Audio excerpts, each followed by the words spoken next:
On this episode of Narcissist Apocalypse, we talk with an abuse survivor named Adrianna. And Adrianna was in a 3-year abusive relationship where she was eventually afraid for her life. It's a story about feeling alive for the first time, atomic love bombing, taking positives from the negative, and growing from the mistakes you made along the way.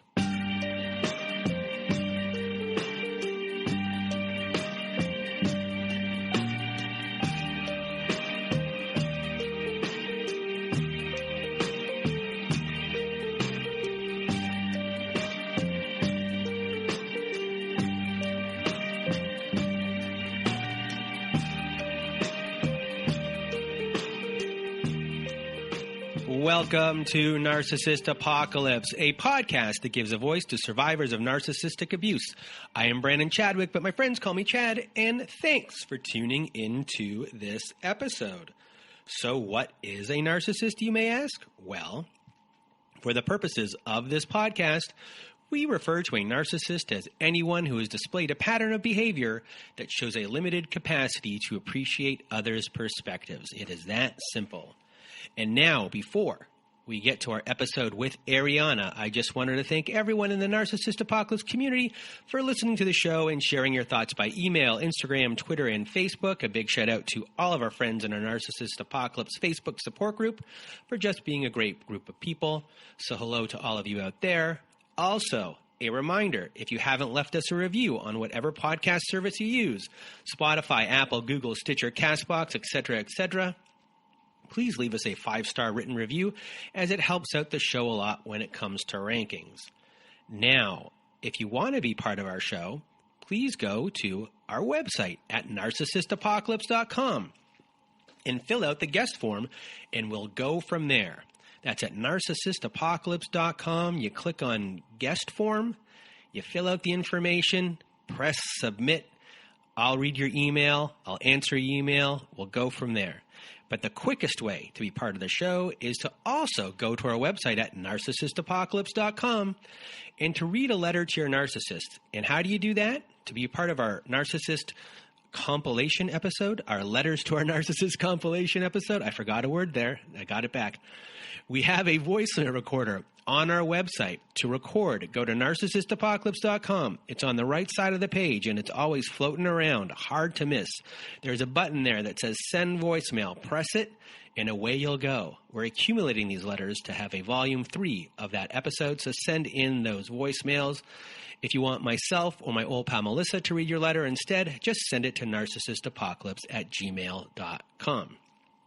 And before we get started, I just wanted to tell everyone we have a sister podcast, a new podcast called Narcissist Apocalypse Q&A, and it is now available for your listening pleasure. Yes, that is correct. Our first 4 episodes have been released. Our last episode was with Brandy Smith, and we discussed the narcissist real love versus fake love. It was a really great episode. Next week, we'll be chatting about spiritual abuse, and I'm really looking forward to that episode. It's going to be a really great listen, too. If you want to support this podcast, one of the many ways you can is to hire a therapist or coach from our directory. And Brandy Smith is on our directory. And Claudia Sinai Mosias from a couple weeks ago is on our directory. And Julie L. Hall from week 1 is on our directory. And Debbie Tudor from week 2 is on our directory. Yes, everyone who was on our Q&A episode is on our directory at abusetherapy.org. Our directory, once again, is abusetherapy.org. So if you're looking for a therapist or a coach, please do go to abusetherapy.org. It helps support our show. But do you know what else helps support our show? We now have a Patreon, everyone. Yes, that's right. We started a Patreon. What is a Patreon? A Patreon is, I guess, for us, more of like our fan page. It's a behind a paywall. It's $5 a month. You'll get episodes that have never aired. We're going to be doing follow-up episodes with former guests, watch-along episodes, and much, much more. We have 3 non-aired episodes up there already. And our original podcast episode, yes, that's right. Before this podcast was what it is now, it started off as a humor podcast, and you'll never hear any of those episodes, but you can now. Our original episode, which was called Call to Arms, is now up on the Patreon, and you can help support the show and become a patron of Patreon at patreon.com/narcissistapocalypse. That is right. So if you want to become a patron of the show, help support the show, we're going to give you extra content, at least one thing a week. So now I'm just going to get out of my own way. Here is my conversation with Adrianna. Welcome to Narcissist Apocalypse. With me today, I have Adrianna. Thank you for being on the show today. How are you? I'm good. I'm doing good. Well, I'm just going to get out of your way and give you the floor to tell your story. So I had the same partner for 10 years, and we have 2 kids together. And at this time, they were kind of young. And I was in a very foggy state. I remember, my relationship at this time with my husband was really, we were really good friends. We never had fight, but somehow it's we were not very intimate either. We had sex very rarely, and I really avoided to be intimate with him. And I felt very numb in general in my life. I felt like there was a big cloud over my head all the time, and I was not present in the present moment. Even with my kids, it was hard to be fully, to give my full attention to them. And I would say, I had lost, my instincts. I was never really happy nor very sad. I was always, very neutral. And for, what brought me maybe to this situation, this narcissistic story, I'm not from a family of abuse, which I hear a lot usually. I'm from a very, emotionless family, I would say. There was never any fights at my house.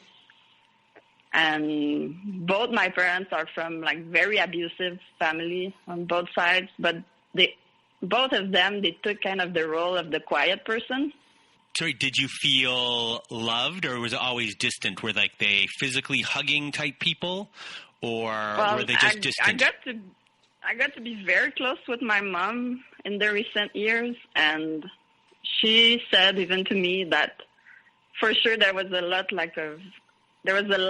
of emotional support. Everything was done. We were all good, but there was not this loving feeling that much. And I love my parents, and I have a super good relationship with them, but I guess they were stuck at this time in their own stories, and they were not shown themselves when they were young, what is it to be loved, or I don't know, it's hard to tell for them. But were you a good communicator, or did you learn poor communication skills because of that? We're very, I would say I'm an avoidant person. Okay. And both my parents, they had issues that they never spoke about. So I think the unspoken was a big thing, but at the same time, there was no big issues. So I was not very, trained to be, a good emotional person, maybe, or I don't know. I don't want to be rough on my parents there, because they were really good. And, my brother, it was me and my brother was, very hyper, and he took a lot of place as a kid, and so I guess I became, the good, calm child that didn't need much. So I guess this is what set me up for what happened, mostly. So how long was your marriage to your first husband? Altogether, 12 years. Oh, 12 years. And yeah, from when I was quite young until recently. And I guess it was very good. And it was kind of the same relationship. I have nothing. This person is a very good person. He's a very good dad. And now we're co-parenting, and he's a great dad. I have nothing to say about it. But we were kind of like this, we had issues, but we never really spoke about it. And I guess we got to that point where the intimacy was not very good. And at a certain age, the kids, they take a lot of time and energy. And so, like a lot of couples, I guess it went no intimacy and very sexless also. And then after everything fell apart, fell apart is a bad word, after everything kind of naturally, I guess, dissolved because of the distance and the sexless marriage, how long did it take for you to meet your eventual ex, Jim? Actually, I feel sometimes that I had like narcissistic tendencies, and I think a lot of people that live abuse, they kind of feel like that. But I guess I was in this very low point, and I actually cheated on my husband for like a year before it ended. And I cheated with that person that I'm going to talk about right now. And it all started like my husband was away for work for like a long period of time, like about 2 months. And so I was alone with the kids, and this person, Jim, started texting me, but very like subtle messages. And at first I was like, what does he want? And then like I knew this person from a long time ago in the work we've been doing like 10 years before, but I never really, like, we were never close or anything. Like, he made it seem like he just wanted to know me more, and yet he was also in a relationship with a person. And I don't know, I guess, like, my need of being seen was very big, and I felt that this person really saw me, and, like, he really went for it, like. And I remember a line that he texted me was like, I asked him, like, how can you trust that I'm not going to tell your wife that you're texting me?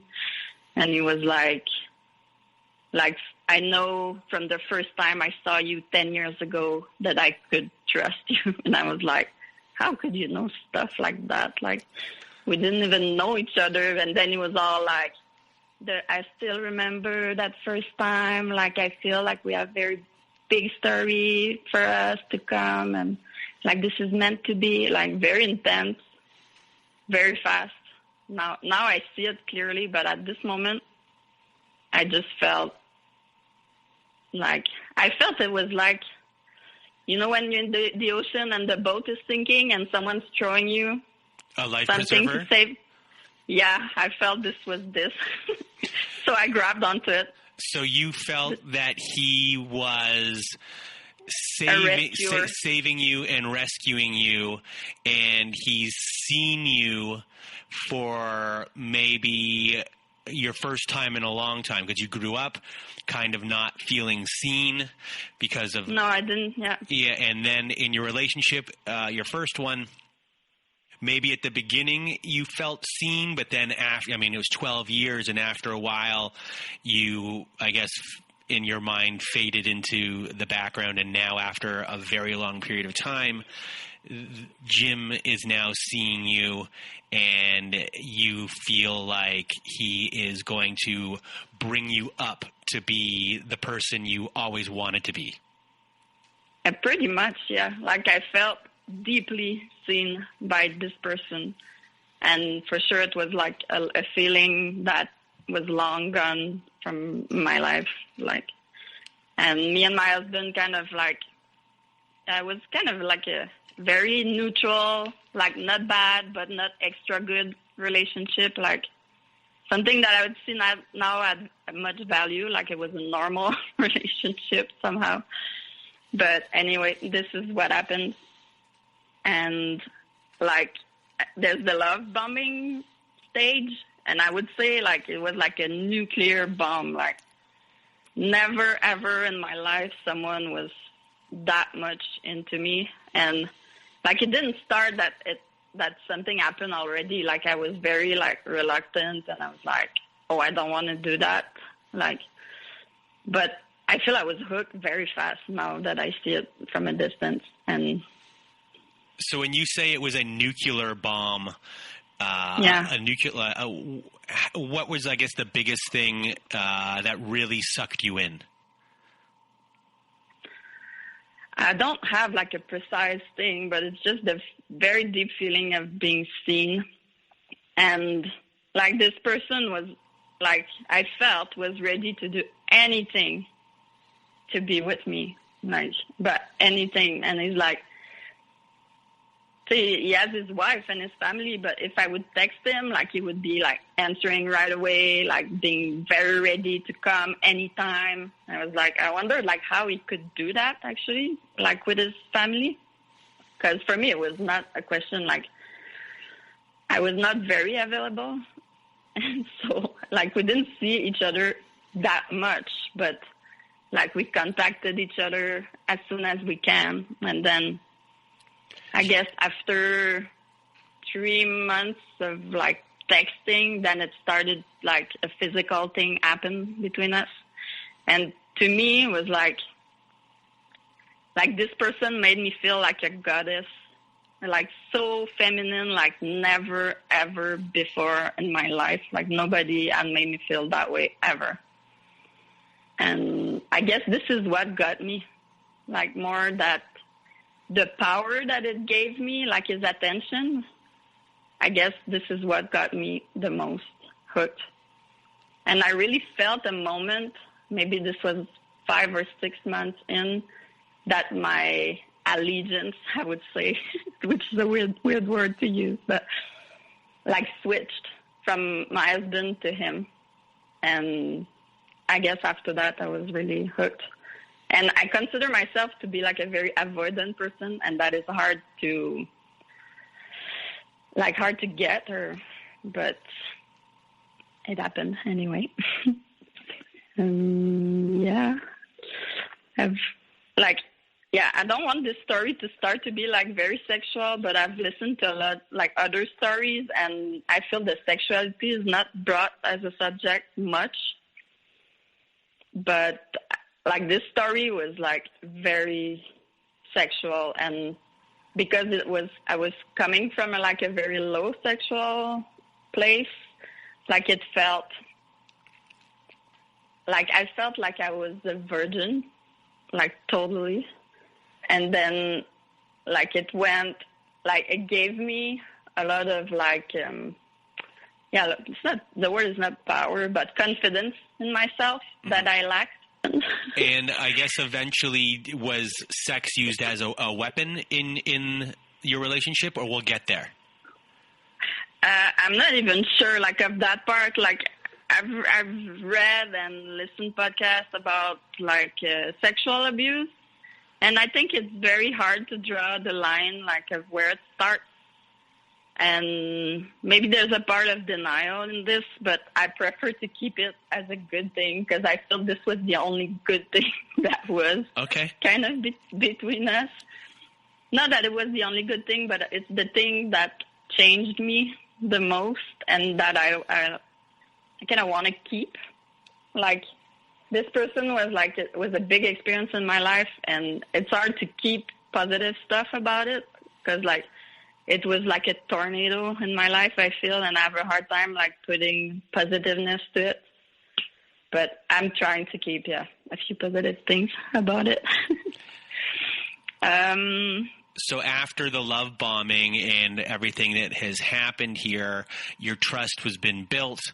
And I guess there's a certain point where you do divorce your ex-husband, and then eventually you move in with him or move wherever he is?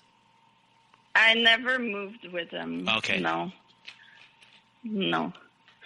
But, and I would say, like, part of the trust building was, like, this person told me, like, so many stories about himself. And, like, even in those stories, if I was listening carefully, like, I would have known how he was. Because, like, this keeps happening for him, like, over and over and over again. Like, cheating and, like, very sexual stories. And so, like he actually told me everything, but I believed that because I was so special and different, which he made me believe too. it would change, or with me, it would be different. And I think that one of the things that he does is like to build trust. Like he share like very intimate things about him, and it creates like an instant intimacy.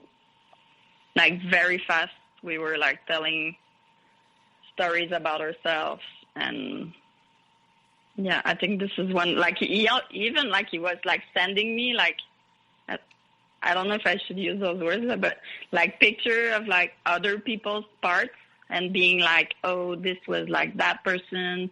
She's still trying to get me. And I was like, whatever. Like, this is so weird. But I felt it's... So he's sending you pictures of other people who he's talking to, and he's sending them you naked pictures of them. Yeah, and then in my head, I was like, oh, he trusts me so much that he's willing to share that with me. Like, I'm not going to, like... break his trust, but now I see it very differently. But this is how it made me feel, I guess, at this time. Did you ever send pictures of yourself to him? Oh, big time. Like, I never sexted before him. Mm-hmm. And then, yeah, very fast. And like, did you ever think at the time that if he's sending those pictures of other people to you, that he might be sending pictures of you to other people? Yeah, of course I asked that, and I believed when he said no, but I have big doubts that for sure he did. There's no reason he would not have done it. And it sounds like that he is also dabbling in other people's worlds, that there's the one that's going on with you, but he has these other ones going on with other people at the exact same time. And are you questioning who these other people are, why he's doing that with them as well? Or does this kind of become a norm in your story with him, is that there's always other people around? Yeah, so at the beginning, like, I didn't see him as like, oh my God, this person I want to be with. Like, I was more like, oh, this is going to save me, and so maybe, okay, I'm going to cheat a few times, and then I'm going to pass my urge to do it, and everything's going to go back to normal. And so I was not really like, we have to commit to anything. So I was like, you can do whatever you want, like, on your side. And to me, this was going to be a passing thing that would not last for sure. And after that, of course, I realized, like, after that, I felt like I was like a fish in a pond, and he would send baits, and then I was just a good fish that hooked good on the thing, but there was many fishes in there that were, some were half hooked, some were ready to be hooked, and this is how I see it now. But at this time, I felt like the special one, like the most special of all. And this is how he made me feel. For sure, that's the way that he gets. He got me that way anyway. And another thing about the love bombing is that, yeah, at the beginning I thought that, like, his way of thinking was so different that what I was used to. And it really attracted me because he had such a different point of view on things. And yeah, this really struck me. Like, when he told, like, situations, the way he's seen it, I was like, wow, this person really sees it way differently than I do. And I really liked that. And yeah, also I had no idea what red flags meant.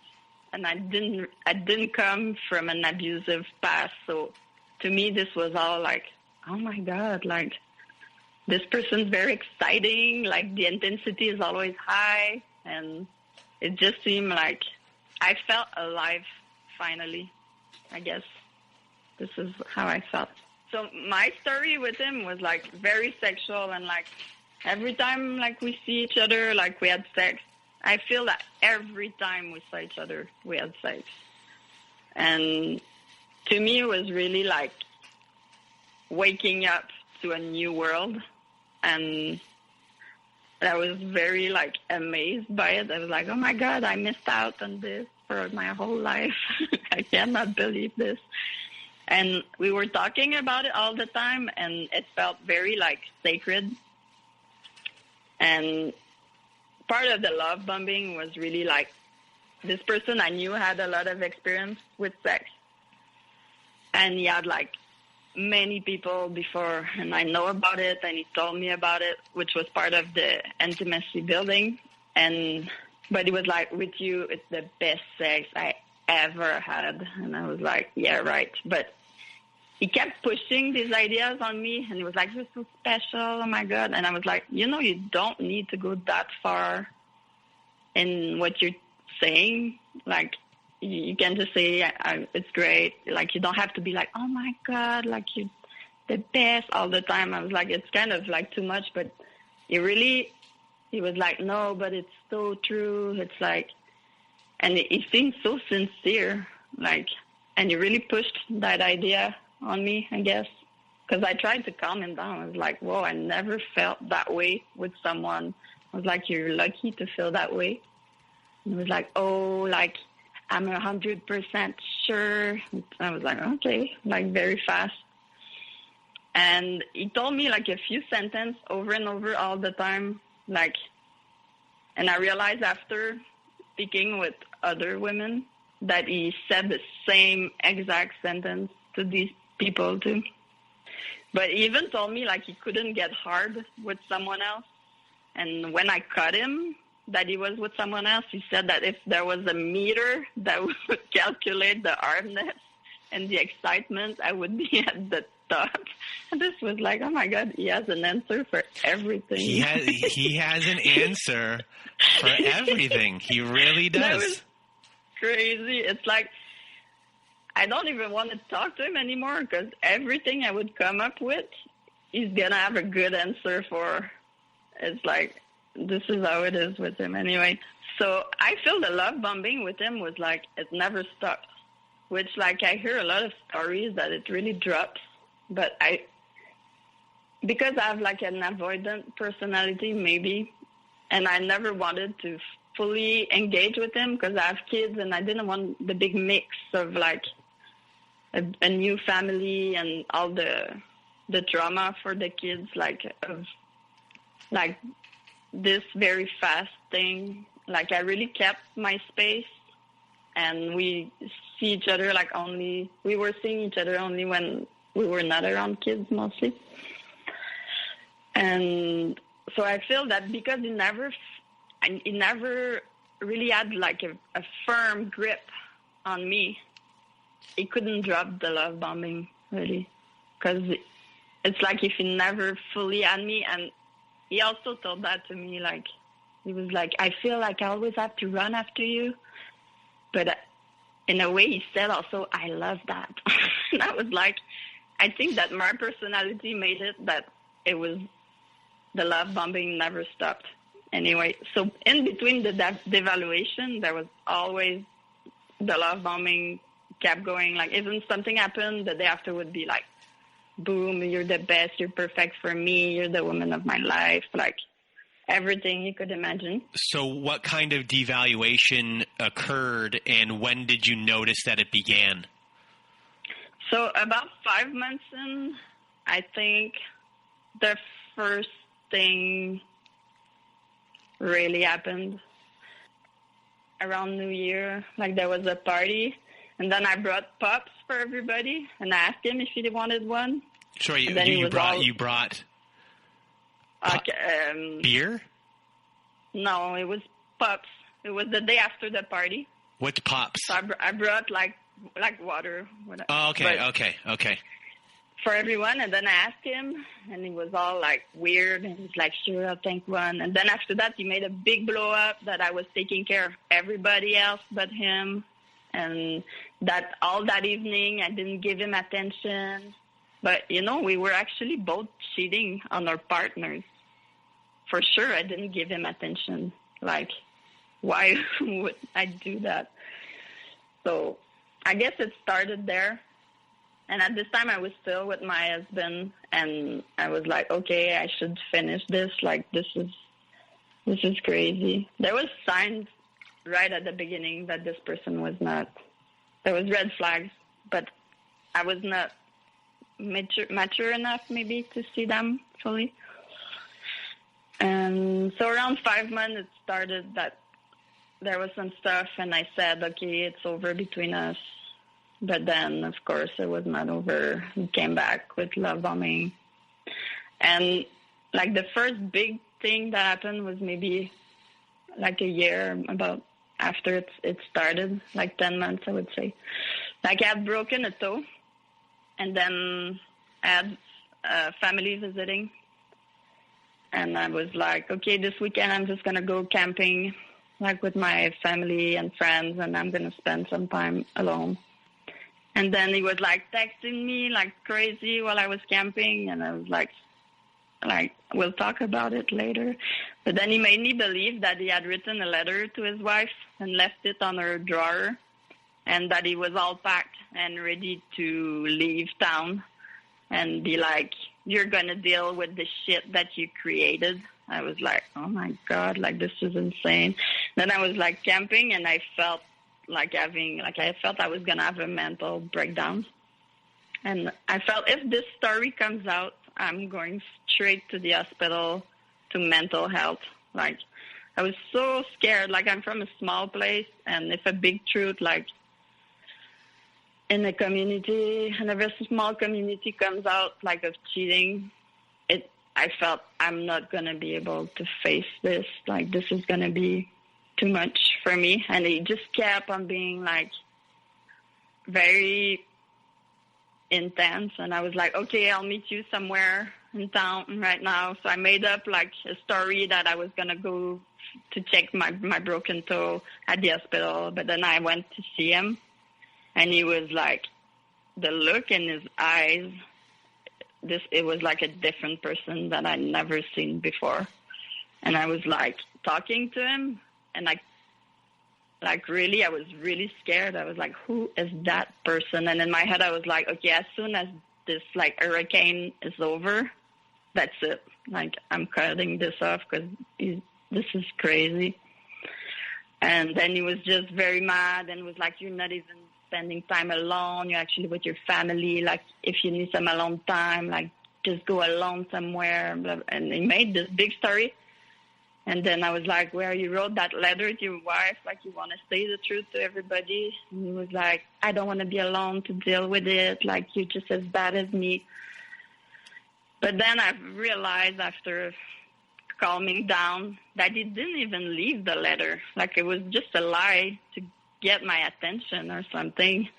And then he kind of calmed down, and I was like, who was that person? And he told me even, he was like, well, this is the other me that is like, I'm trying to get rid of him, but I can't. And he even like gave a different name to that person who is himself. And I was like, oh my God, this was so scary. And I told him, like, this totally, it's like if our relationship was a tree and you would like take an axe and cut it right at the bottom. This was a very big thing for me. I'd never seen someone in a state like that. And so this was the big first thing. And I guess I should have finished it many times. But at this point, I was like, wow. But I guess because I didn't have any experience with that in my life, I could not like go back to this past experience and be like, oh, this is what it is. I was like, what is that? And he was very adamant, and he was like, oh, I'm so sorry, and I'm going to be 40 soon. Like, I don't want to be like that for the rest of my life. Like, I'm working on myself so much. And so I believed him, I guess. And soon after that, I couldn't hold it anymore, and so it was over with me and my husband. And so this was a very chaotic time in my life. Like, I moved out and I found a place for myself, and I was really, a lot of emotional things. Like, divorcing is really hard, and what I was doing, like, I felt so guilty for cheating already. And I didn't tell nobody about it. Like, I had many friends in that small community, and nobody knew. Like, this was a secret that grew very big inside of me. Like, when you have a secret that you don't tell, it's like, it grows. And I guess at this point, it was very big, and I couldn't keep going with my relationship. So it was over. And how was your relationship when it ended? Was your ex-husband upset, or was he understanding? Was he feeling the same way, but no one was talking about it? No, he wanted to keep going. For sure, it was my choice, and he was very upset. But I would say he did his best. I mean, it was not like a crazy divorce. Like, it was pretty peaceful, quite avoidant, as we both are. But overall, it was okay from his part, I would say. Like, he was angry and he had suspicions for sure, and he mentioned it, but I denied it. I was not ready. Like, I lied too. Like, I lied to him for sure, but I was clear with him that I didn't know if I wanted to keep going. Like, for a while, we've been in these discussions, and I was not sure, like, what I wanted, and I was very confused. And then I had this other thing that was starting to take this thing with Jim took so much space in my head. Like, I can't believe it. Like, I was obsessively thinking about that person all the time. Like, it took all the space, I feel. So then, yeah, I moved on. And when I got my own place, yeah, I was very down for a while.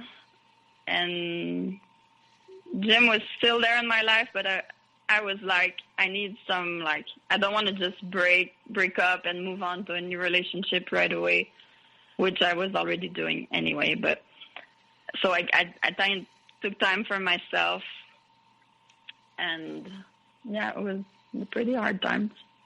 And I feel he was compassionate, but sometimes I would be like crying on the floor, and he would be like, well, get up now. And I was like, well, I can't. Like, I can't move. Like, I'm really down. And then it was like, well, helping you is telling you just move on. And then it's like, he seemed to be very compassionate, but I think he's not. It's a strange feeling I have with him. It feels like he's very ready to help you anytime, but at the same time, it's for his own benefit. Like, it's strange. Like, even in the firefighter world, I feel he's doing it so other people will think that he's so caring. And a sentence he would always tell me, which I know now is projection, is like, he always accused me of not caring for him. He was like, you don't even care about me. And I was like, yeah, for sure, I care. Like, stop saying that. And this was a big sentence he said all the time. And now I see it as projection. I was like, maybe he didn't care about me. When he would do that, when he would say, you don't care about me, did you then try to prove that you did, without not just saying the words, but did you try and go out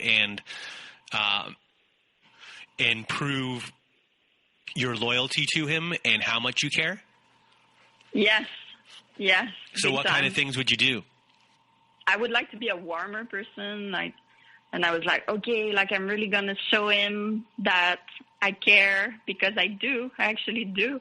And this was weird, because, like, I really feel like at last I was feeling something. Like, I was so numb. And then with him, it was like the roller coaster of feelings. And I guess even, like, the bad feelings, I was, like, happy to feel them, because I was like, yay, I thought I was numb. I'm not.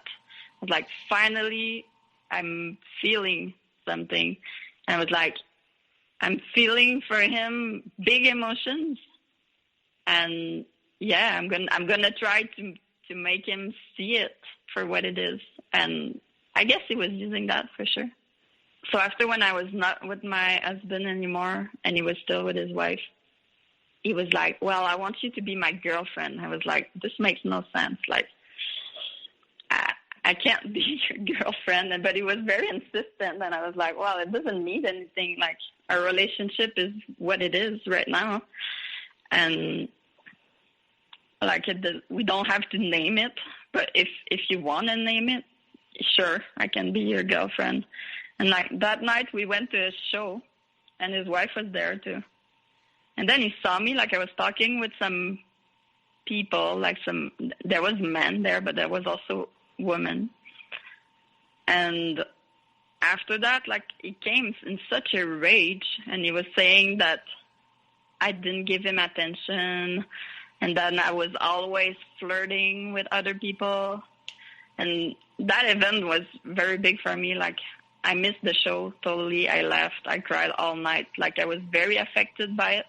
But now you're apologizing for it because he's upset that you're not paying attention to him while you're at an event where his wife is. And I'm like, well, she's there. Like, I won't be all over you, of course. Like, what is that? And then, yeah, this was a big moment for me. Like, and yeah, I apologize, but there's always this part in myself, and I guess it's for everybody. There's this part that believes in myself that stayed there the whole relationship. And when stuff like that happened, I was like, no, this is wrong. Like,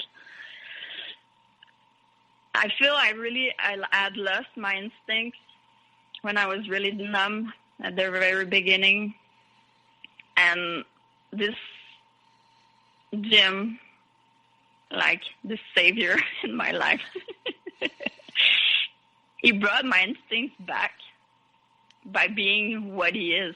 It's a strange feeling, and I have a really hard time like giving him like a positive trait and all that, but I guess I have to. So before, when you were completely numb, you weren't aware of things, and now you feel like you had such a heightened awareness for things. Yeah.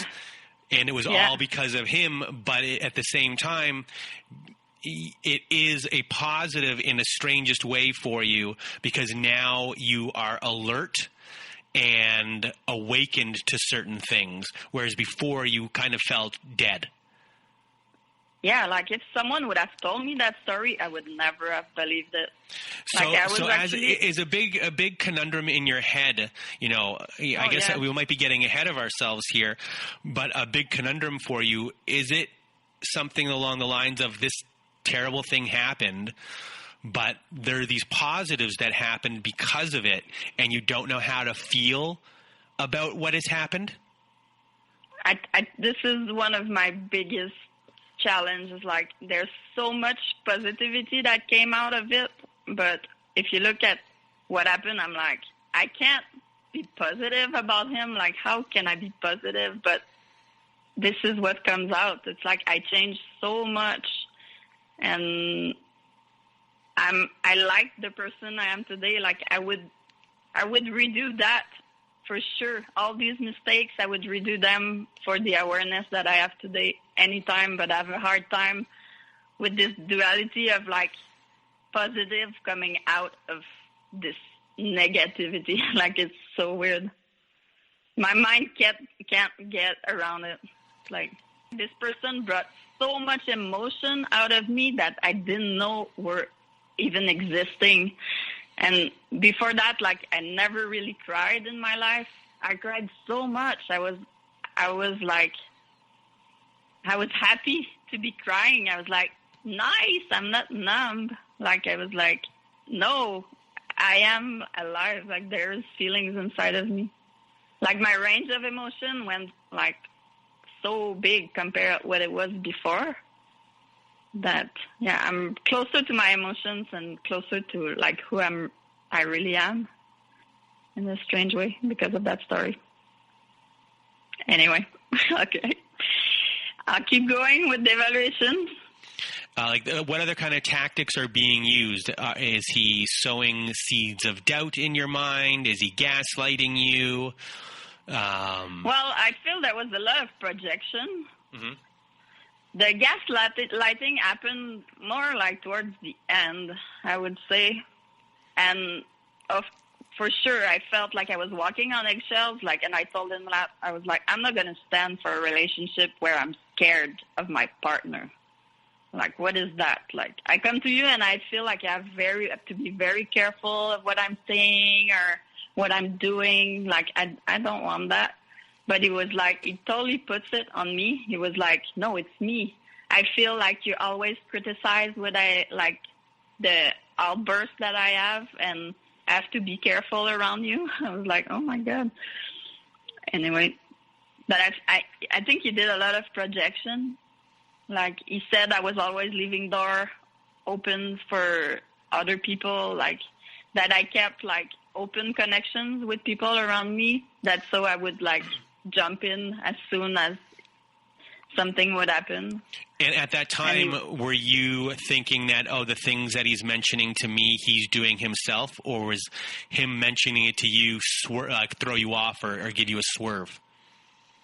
No, I guess he put the thing so much on me that for me it was hard to say. I didn't understand what was those 2-3 days like argument things, but it was just a distraction from what was really happening. This is what I think.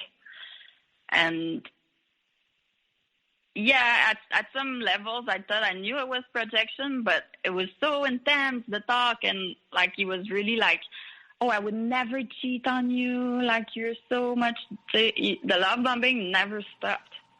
So I was like, okay, like you seem really sure. And he was like, you have to trust me, like you have trust issues. I was like, okay, I'm trying to work on myself here. So was the love bombing so constant throughout the whole entire thing that you were so overwhelmed the whole entire time that you never even had a chance to look at what he was doing because it was just continuous? Oh, it was continuous, for sure. One thing that he, like, at some point around, like, we were kind of, like, together, I would say, for 3 years, like, with the hidden part and the not hidden part.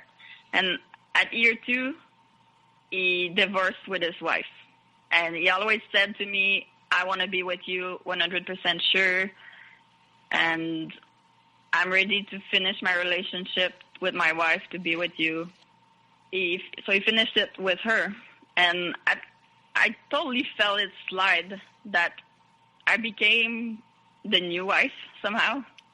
It's like now, like he had new techniques of abuse, I would say. Like he was like, oh, you and my ex-wife do this thing. Like he would put us in the same boat, me and her, like with like behaviors that he didn't like. He's like, oh, you're so against me with this, you and her.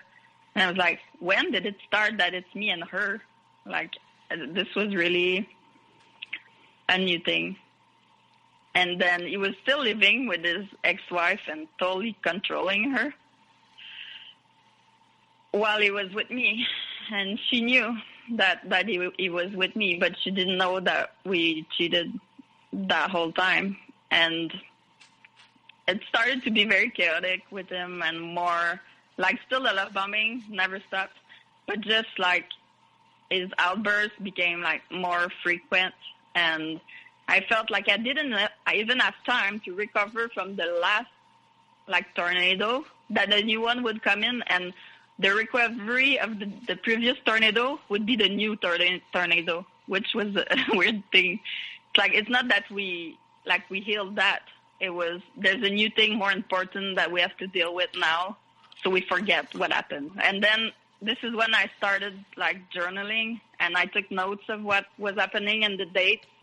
And I saw like patterns of time, and it felt like a wheel. I was like, oh, every like 3 weeks it would bump, and yeah, like the journaling really helped me to see all of this. I wanted to believe that he was only that love-bombing person, but at some point, a friend of mine explained to me, like personalities, it's like a square. Maybe you can see it as a square, and you decide to see only a few sides of the squares, but you know there's these other sides, and you don't want to look at them, but this person is that whole thing. And I guess I was looking at the good sides and hoping that they would be like, they would become all of him. But at some point, I knew he couldn't get rid of the abusive side of him. And yeah, so at some point I left for a family trip, and I was gone for like 3 weeks around Christmas time. And the day before I left, he made a hole in my wall, and I was like, okay, that's it, it's over. And I didn't contact him for like a week, and then we started texting again, and then I was sweet again, and then the love bombing, and he was like, it was my birthday, and he loved me so much, and he really wanted to make it work. So when I came back, I was like, okay. And this is when I was starting to date things and events. And it took only 2 weeks before I was back that we had like the biggest explosion that never happened. And so an explosion happened, and then you were gaslit as if it never happened? No, so I left for my trip, and then I came back, but before I left, it was a big explosion. And when I came back, it was all like, we're going to make this work, and he's like, give me one last chance. He was always saying, give me one last chance. I think I gave him like 25 last chances. And I was like, okay, I'll give you a last chance or another chance. And then he was like, I'm seeing a therapist. Like, he was very serious. And then he was also like on his knees crying, being like, you're the woman of my life. Like, I would do everything for you. And so I was like, okay. And then 2 weeks after that, we had like the biggest, like I was at his house, and I don't even remember what the argument was about, but it just escalated. And then in my head, I was like, okay, now it's like, I wanted to leave.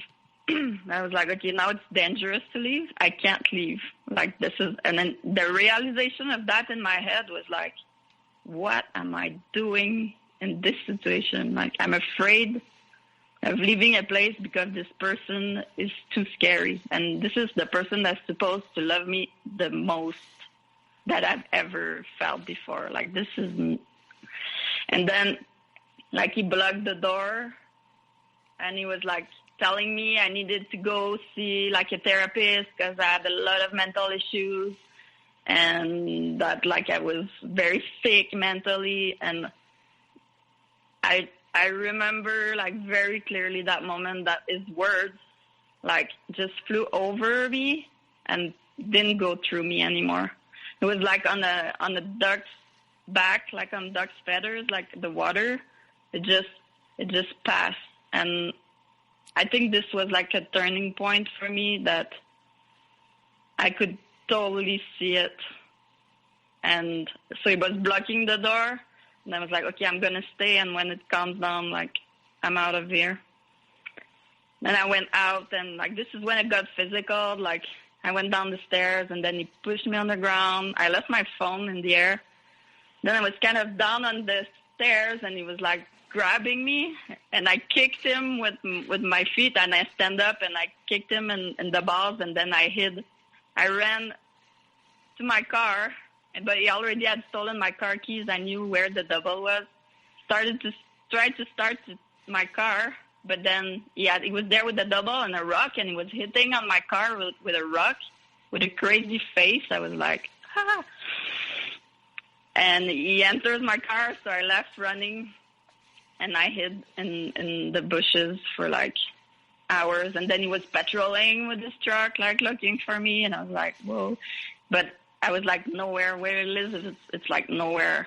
And it was like 10 p.m. So you were literally hiding while he was patrolling around in his truck looking for you after he smashed your car with a rock, and you're in fear for your life at this point. Well, yeah. I had the biggest rush of adrenaline for a long time. Then I hid, and I went to get back my phone there while he was patrolling on the street, and I hid back, and then he was texting me and was like, I called the police for what you've done. You just kicked me in the balls. Like, you're so crazy. Like, you have to respond to what you've done to me. I was like, oh, my God, this is insane. And then I had a very good friend that I called, and she came, like I hid, and she came to pick me up, and we went to sleep in a safe place. And the day after, I went back to grab my stuff, and he was like, I'm waiting for apologies here. And I was like, and he tried to kiss me. I was like, you're insane. Like, this is insane. Like, you're pretending you called the police. Like, you think this is, like, I have to apologize. I was like, well, look at yourself. Like, here, I'm done. And this was like a big breakdown for sure. After that, I was like, I didn't sleep at all for 2 nights maybe. I was all like very high on adrenaline. And it was over at this point, and I feel sorry for myself to say that a month after I gave him another chance. And so, like, after that experience, like, it lasted maybe another month, but I was just like, can't unsee what I've seen. And so it just ended with, I don't even remember what it was, but I was like, I'm very sorry. And it's actually for love that I'm leaving. It's because, like, I love you. And if you really want to change for real, and next I really want you to change, I have to leave, because I'm just enabling that pattern right now. And if I keep going, it's going to just keep on going. I know that for sure. So it was kind of an act of love for myself, like respect for myself and for him too, because it could not, like, keep on going like this craziness. And so this was like the first ending, I guess, of me and him. And I wanted to stay friends with him. And so I guess I stayed like under that spell of him for another year. Like, we would talk like once in a while, and he would text me like sweet things.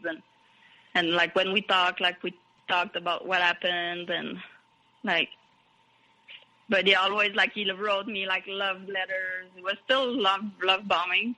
And he was like, oh, I'm working so hard on myself. Like, I'm alone right now, and like, I don't need like sex with nobody. Like, I'm very happy to do my work, and still being abusive. Like, oh, you're not doing your work good. Like, I'm doing my work. And I was like, okay. So you're still kind of hanging on to his puppet strings at this point, even though you're not in a relationship anymore, but you are a source of supply for him, correct? Very much. I would say it that way, yeah. And then at some point, like, he really wanted to have me back, and like, he was like, I'm going to tell what we did together, like the cheating. I'm going to tell the whole community what you've done, because I'm not going to fall alone. Like, this is what he was saying to me, is like, everybody thinks I'm a bad person, but I'm not going to fall alone in this. Like, what you did was really bad too, and I'm going to tell everybody that we cheated unless you come back with me. And I was like, I was in that situation. Like, it was so stressful for a few months there. I was so scared of telling that big truth, like, in a small community, and to tell my ex-husband, like, what I actually, like, officially done. And what happened is, like, one day this other woman contacted me, and she was like, oh, like, I heard rumors about you and Jim, and I'm going to tell your ex-husband what I know. And anyway, this person was, she was not doing good at that moment. Sorry, and she was not what? Doing good. Okay. Mentally, I would say, like, she was in a rough moment. Okay.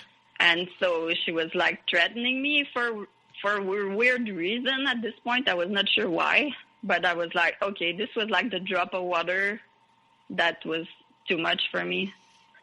So at the next conversation with my ex-husband, I decided to tell him the truth.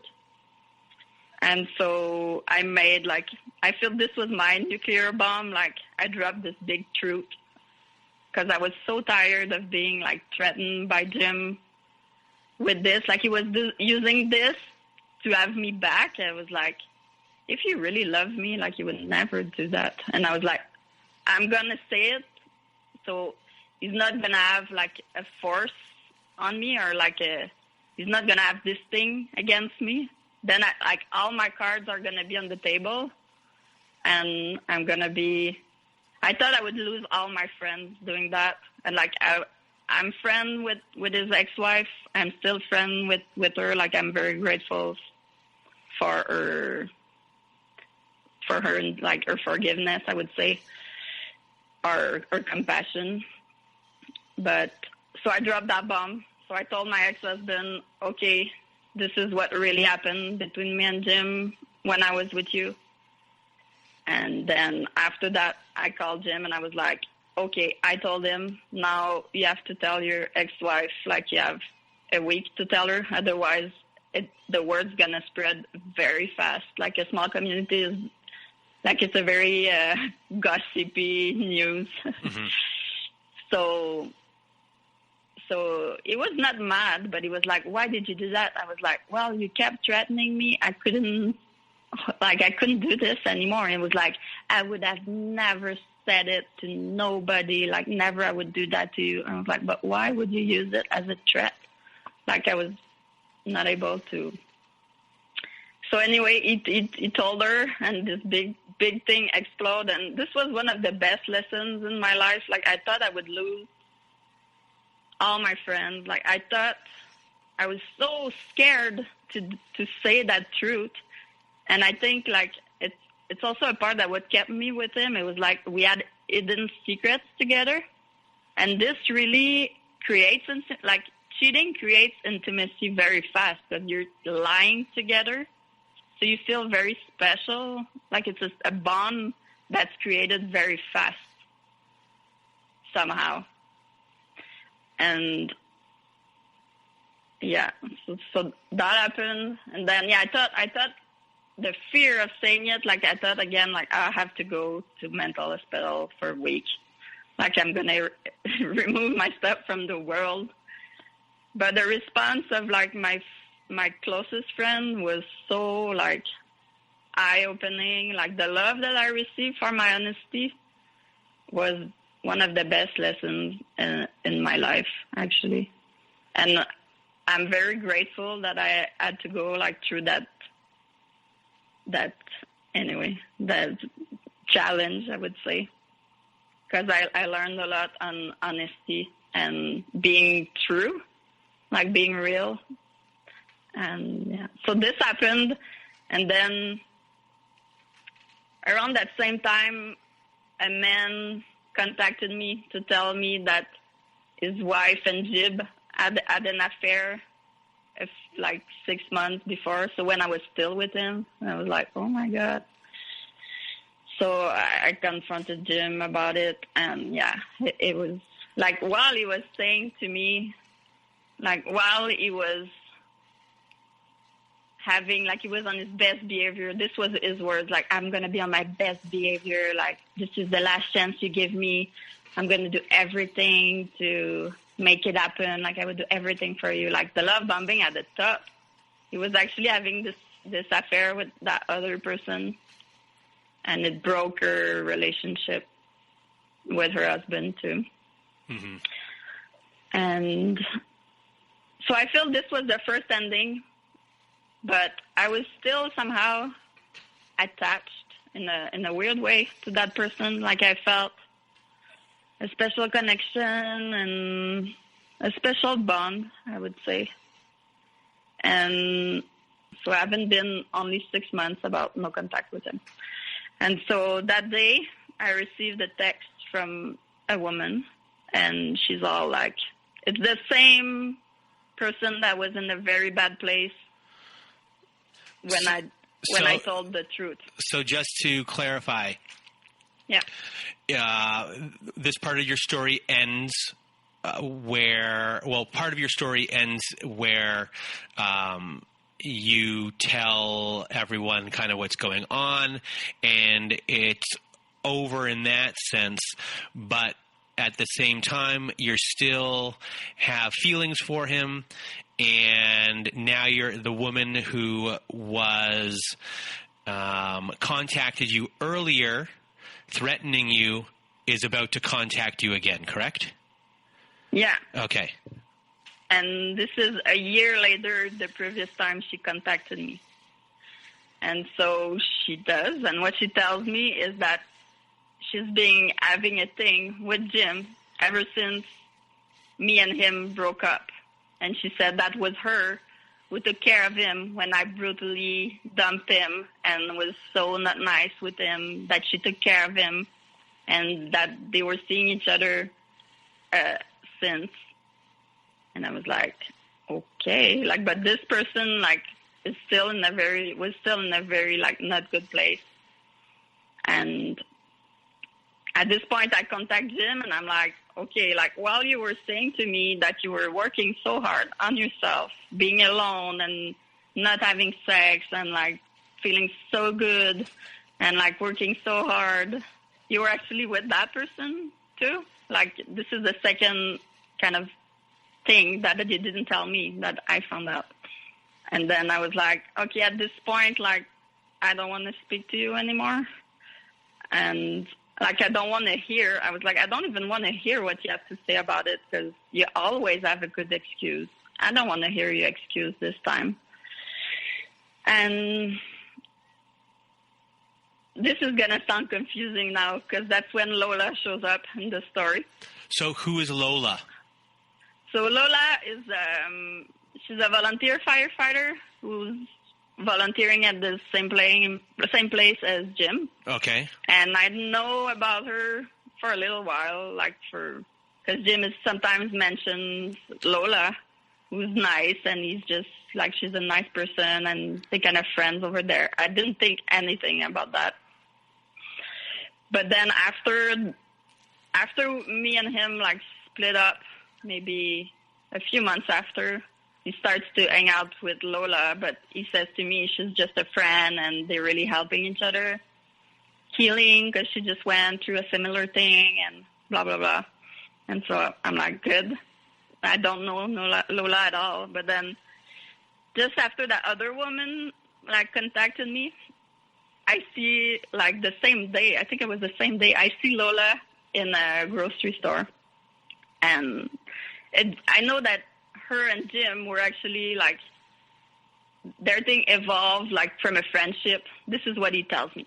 From a friendship to, like, a start of a relationship. And then they were kind of together, but more like friends with benefits. This is what Jim told me about his relationship with Lola. But recently, like, I heard it was over between them, and Jim has a new girlfriend. And so I see Lola at the grocery store, but I never spoke to her before. And I just feel like a pull to really, okay, how are you? Like, what's up? And I was like, so how are you? And she's like, oh, I'm okay.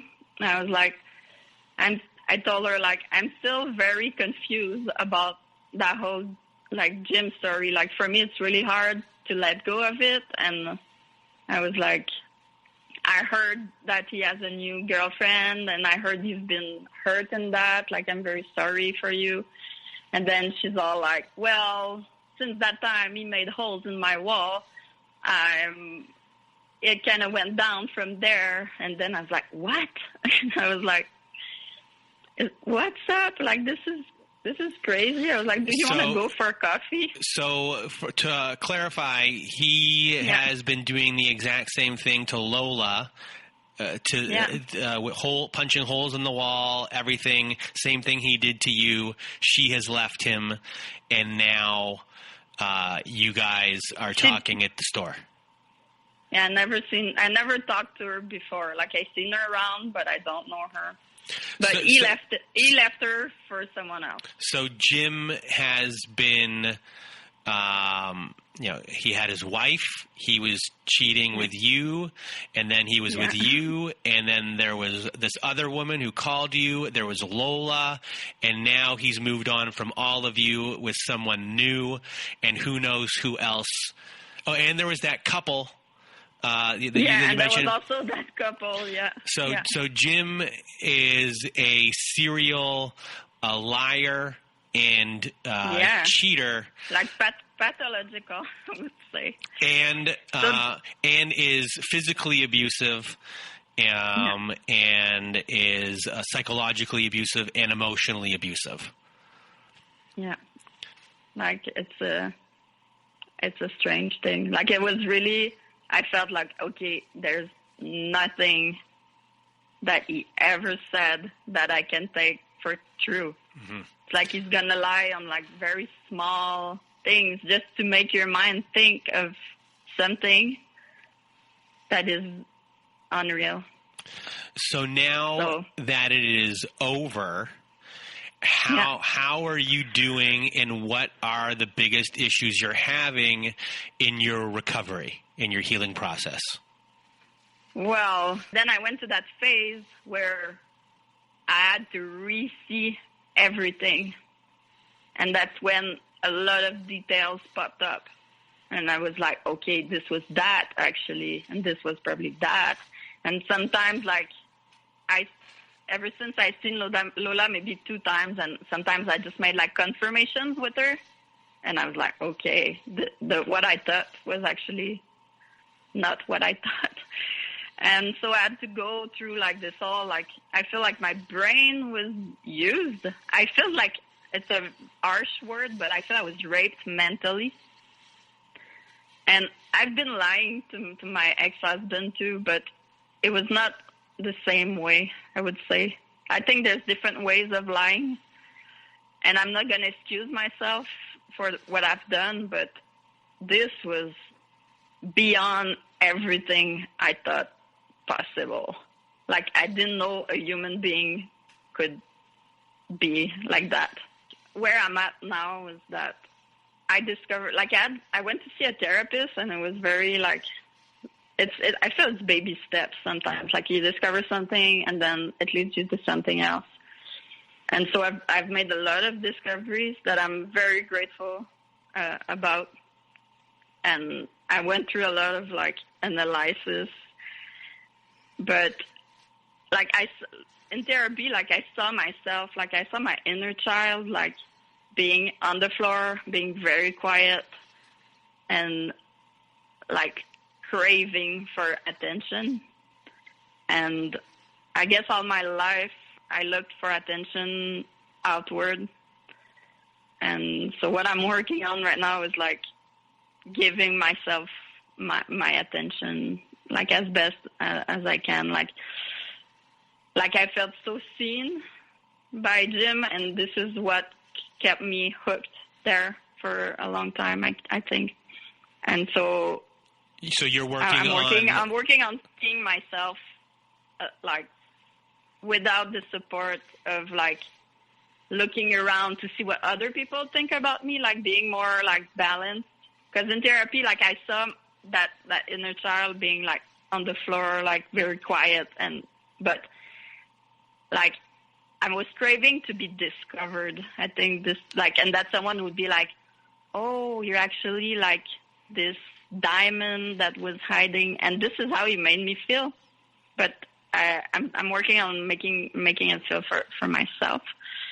And further on in therapy, like, I saw myself standing up, and I was so shaky that, like, it's like me as a child standing up and then looking around, looking for support, and there's no support, so I feel very unbalanced. So I guess what I'm working is, like, to feel my own balance within myself. Yeah. And what was really hard is what we mentioned earlier. It was, like, it's this duality of positivity out of a painful event, like, overall. Yeah. I have it's my brain has a hard time to balance balance this. And I was hoping that, like, sharing my story, like, in a very neutral,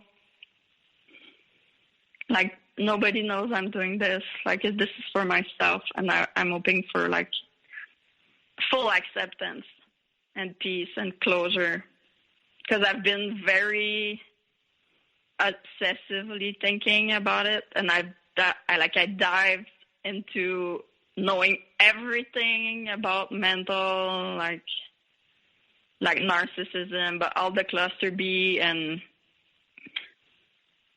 I would say I've been a bit obsessive about it, and I want some peace. And so now that we've spoken for the last little bit of time, how are you feeling about everything that has just been told? I feel it's hard to picture it, to picture the craziness that I see in it and in words. And there's, like, this is the main act of the story, but this story is bigger, and there's, like, way more people involved, and many, many, many details that I still find out about it. Because I'm from a small place, so sometimes I hear a piece of information, and I'm like, what? Like, I had no clue this person had any contact with Jim. Oh, but suddenly I know that they had a thing. And it's like I can't even calculate the number of... Like, I left the first time because he was abusive, but then all the lying after was really what opened my eyes. So do you feel that you can fully heal while living in the same town as him? I'm not sure, because, like, I mentioned this, like, a week ago, I go to the grocery, and then he's there with his new girlfriend. So you went to the grocery store, and he was there with his new girlfriend? Yeah, and he's there, and you know, like, the new girlfriend, she's been there, like, 6 months, and they already live together. Like, she moved in a month after they were together. To me, it seemed like, okay, this is the same thing. Like, some people that know him are like, oh, he's changed. And I'm like, like, there's this obsessiveness to prove that I'm right. Like, but I know this is my ego speaking, but it's really strong. And so I go to the grocery store, and he's there in the meat section with his new girlfriend, and then I'm kind of far away, and I see him, like, he whispers something in her ears, and she's like, yeah, and then he moves, and he comes towards me, and I'm like, is he gonna talk to me? Like, and then he kind of does this little sad face, pity face to me, and I have so much anger. It's like I never had so much anger ever before in my life. And I grow through stages. Like, I'm able to have compassion for him, but I grow to, like, very angry moments, and I have dream that I'm literally, like, punching his face, and it goes in, and there's blood spilling. Like, I have, like, it's in my dreams too. Like, I want to get rid of it. Like, there's no way I would be back with him like this. But what stays is that, it's like, I don't even know what it is, but this is where I'm at, I guess. So I will eventually do a follow-up episode with you, or at least I'll stay in contact with you to see how everything is going, because it'll probably be difficult. I hope this call is closure for you, but, you know, you're seeing him all the time, and all these things are happening, so it might be a little bit more difficult. I almost had a fight with him, like, in the bar. This was, like, a month after, because I made it very clear, like, when I spoke with his new girlfriend, and I was like, and by the way, if he tries to contact me again, I'm calling the police. Like, this is not happening. Like, and then I texted him one last sentence, don't write or talk to me. And then I blocked him. But then I saw him in the bar, and he comes towards me, and he does this interrogating face, and I'm like, just go away, don't look at me. And he comes and is like, what's up, peace, no problem. And I'm like, I could have jumped on. It's like, if I would not see him, never. I think it would be easier, but I always see him on the road, and I feel life makes it that he's always like in weird moments. Like, this means I still have work to do about it, and I want to come to a point where I can send love from a distance, because, of course, I had problem with boundaries, like, and didn't speak about boundaries, but it's very clear that I didn't know even what they were. And I read somewhere something that really stuck with me is like, boundaries is the space you put between you and someone else to keep loving them and sending compassion. And I want to get to that state of mind, and the distance is no contact. But I want to be still in a place where I can send love and compassion, and this is also for myself. Like, I don't want to be stuck in that anger. I'm not stuck in that anger, but I never experienced anger that way ever before. And I'm very hard. Like, I'm not an angry person. I never was angry with nobody before that. Like, officially. I didn't know what anger was. Now I know. And so I want to be in love and compassion.